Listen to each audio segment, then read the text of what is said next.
Good morning and welcome back to Edgier Than Thou. I hope you had a fantastic holiday season. Unless you're a jerk, then I hope that it was lame. But Christmas is over, and I assume that all of the other holidays are over, although I am not going to bother verifying that, which means it's time to remember that 2022 has been an awful year, 2023 is probably going to be worse, and Candace Owens is a terrible person. Today we're going to be looking at a speech clip uploaded to the Turning Point USA YouTube channel. This is a clip from a larger, about 16-ish minute speech that she did for a Turning Point event, but this clip was uploaded separately, not taking it out of context or taking a specific part of it, and there is some context that they cut out that I will add in at the end. This clip is called "I Discriminate Against Crazy," which sounds real bad, right? Like that sounds like a real gross thing to say, but you might think, oh, okay, she's gonna turn it into something else, right? It's possible that when she says "I discriminate against crazy," she's going to talk about how she discriminates against ridiculous political ideas,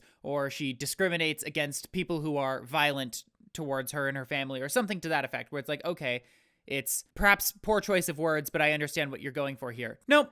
She's about to tell us that she discriminates against anyone who shows signs of neurodivergence. There has been so much power because the left has acted the part and parcel of bullies especially over these last 10 years, and conservatives were quiet. This bit interested me a little bit just because she's talking about the time period as being the last 10 years rather than the last 3, 4, or 5, which is where I think a lot of progressive rhetoric has been increasingly popularized in the cultural zeitgeist. But as I said, she says the last 10 years. And about 10 years ago, the big fight on the LGBT side of things was on gay marriage and the right to get married, which raises the question to me, and I don't know the answer, but I feel I must ask it anyway. Do you think it was wrong of progressives to call you homophobic for opposing gay marriage? That kind of seems to be the through line here. There are obviously other civil rights fights that she could talk about or could be talking about, but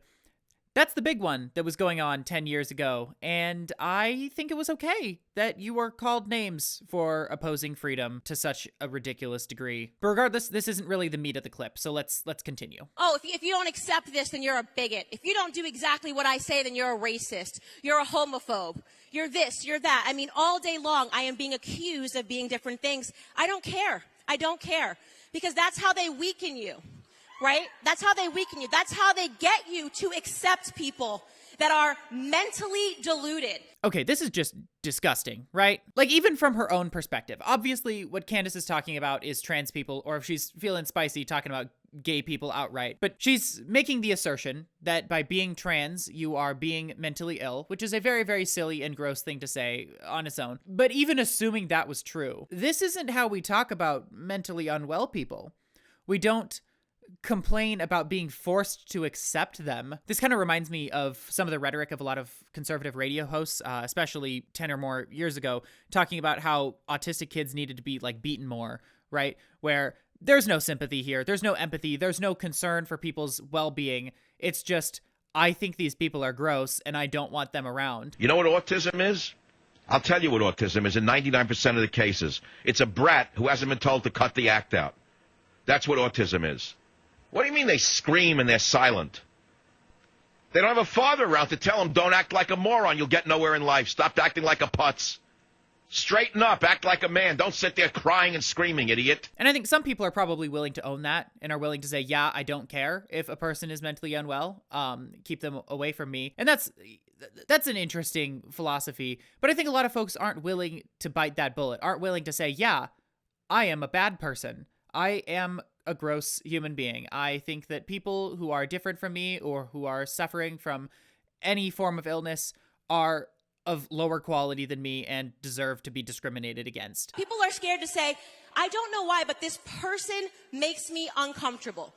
This person makes you uncomfortable because God gifted you with spiritual discernment. Once again, this isn't super relevant to the entire point, but I feel like this spiritual discernment argument is very silly for a variety of reasons. One, obviously, it's unfalsifiable. There are tons and tons of people who make terrible decisions when it comes to judging character. There are lots of people who do gross and evil things who are incredibly charismatic, and you would think that if everyone had spiritual discernment, they would have been able to tell which people those are, or at least, conservative Christians would be able to tell, but that's obviously not the case. But when I first heard this, to me, this almost rang to me like she was saying that when someone acts a little bit strange or acts a bit abnormal, that it's your spiritual discernment is telling you that they're bad news and that you should stay away from them, right?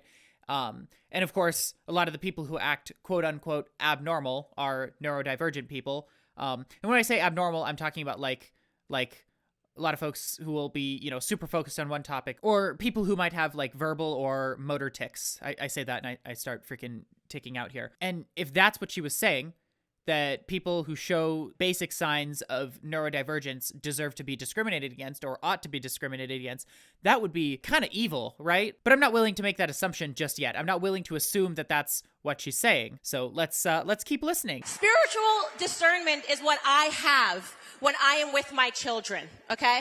If I see somebody and they are acting crazy and they are talking to themselves and they are a man and they're wearing lipstick and they're scratching their arms like they're a crack addict, I move to the other side of the street. I'll probably call the cops if I'm with my young children. So let's take a moment to elaborate on this picture that Candace has painted. I'm going to assume that these are all behaviors being exhibited by one person. So this is a person on the street who is talking to themselves, who is presenting outwardly as male, except that they are wearing lipstick, and they are, quote unquote, scratching their arms like they're a crack addict.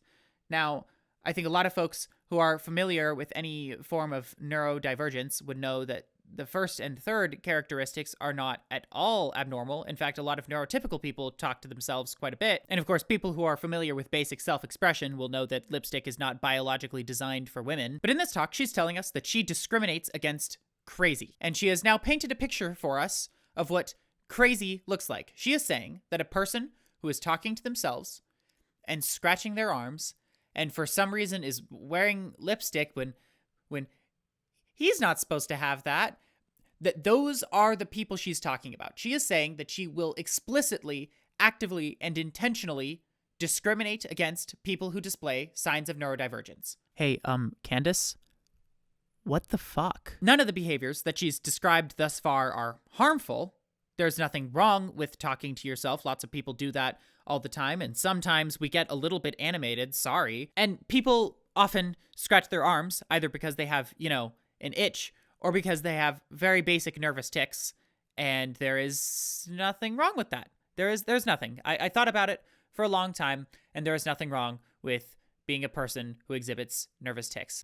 You heard it here first, folks. Kai is telling you right now, you have the right, as an American, to have his nervous tics. And if you're not an American, you still have the right as an American. But then we get to the second half of what she said. She said that if she's out there with her children, she's likely to call the cops. She is actively trying to legitimize the idea that it should be criminal to behave a bit strangely. This is one of the most anti-freedom positions I've ever heard in my life, particularly because she's telling us right now that she would actively call the authorities. She would actively use an arm of the state to punish behavior that she sees as abnormal. This is the kind of shit that if it was in like a superhero movie, people would criticize it for being a little bit too on the nose. Reality is stranger than fiction, I guess. And I'll say something's not right with this person. That is the ability for you to listen to your senses and to make sure that you are not being hurt.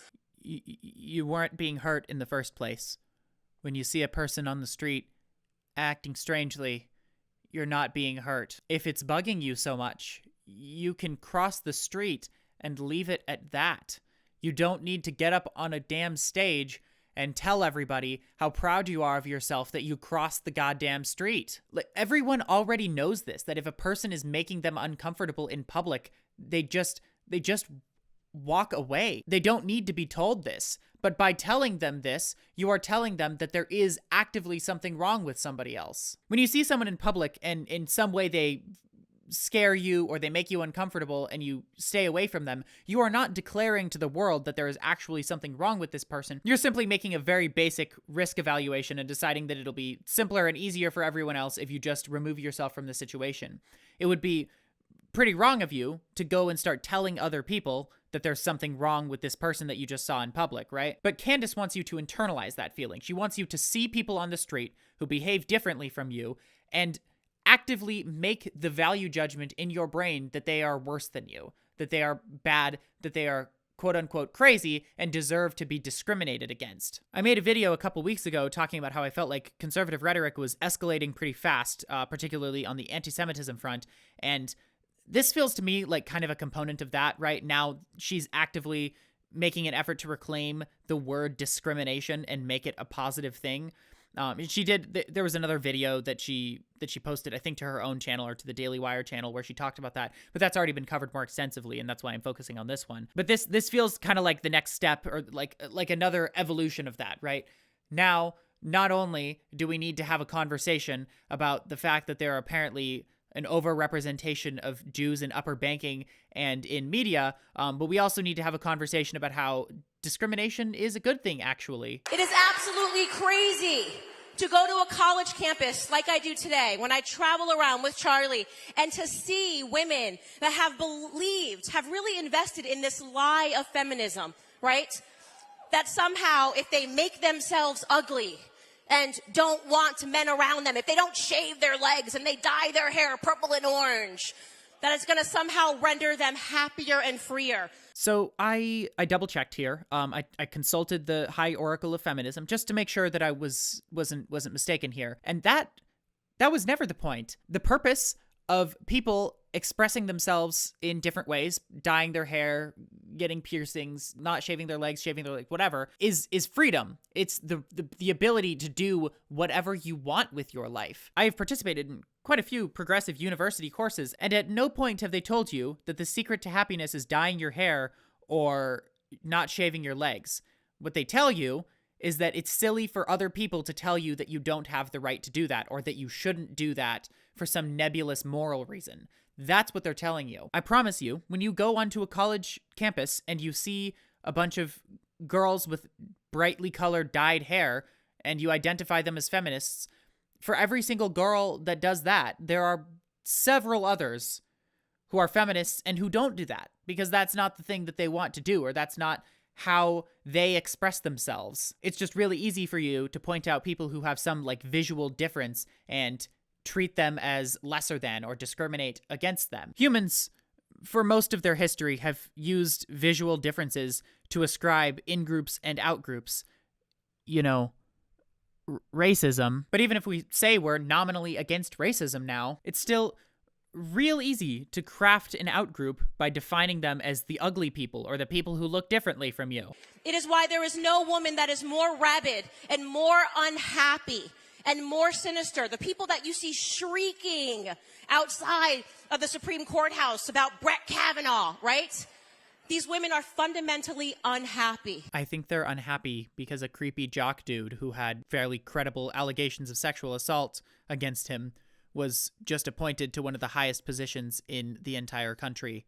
I think that's why they were unhappy. I swear to God, you can make literally any political movement look bad by saying they're perpetually unhappy. I'll betcha that the women who opposed being forced to wear hijabs were probably pretty unhappy. I'll betcha that the women who were denied the right to vote were probably a little bit unhappy. Maybe just a little bit. It's almost like being unhappy when it's directed at a particular goal can be productive and can be valuable and can be incredibly important. These women are fundamentally unhappy because they learned in school to fight against their biology. Now, initially, when I heard this made no sense to me, because I don't know if you know this, but the choice to not shave your legs is not a biological one, nor is the choice to dye or not dye your hair a bright color. In fact, these things are quite incidental to biological circumstances. So I went back and watched the original clip, and she basically complains about the fact that women are being told to go against their biology because they're told that they don't need to have children, and because they're told they're not allowed to be cisgender. And I'm not joking. She says that women are being told that they can't be cisgender, or that they shouldn't be cisgender, which she considers a made-up word, like every other word, and especially every other scientific term. But I digress. I just felt like I should be clear with what she said here. And I don't really have a whole lot to say about that, because I feel like I already said it, right? The whole purpose to feminist ideology is very, very basic liberation, if we're being honest with ourselves. Very much focused on the idea that you should be free to express yourself or live your life however you want, as long as you're not encroaching upon the rights of others. The feminists who choose not to have children are doing so because that's not what they want for their lives. not because they've been told that it's a bad thing to do. But anyhow, that's the clip. We got through it. This was very, very dark. It is a painful and kind of horrifying glimpse into our future. Obviously, Candace Owens is kind of a person who will say anything. I don't know if she believes a word that she's saying, but it seems like you just kind of give her a direction and she will go down the most repulsive, vile rabbit holes imaginable. And it's interesting to me that the folks at the Daily Wire never cease to find ways to shock me in how brazen they are in their, at this point, explicitly, actively, and intentionally hateful ideology. Anyhow, follow me on Instagram at edgierthanthou. Follow me on Twitter at edgierthan. If you have something you want to say to me, you can either direct message me or you can email me at edgierthanthou@gmail.com. And I will see you folks in the next one.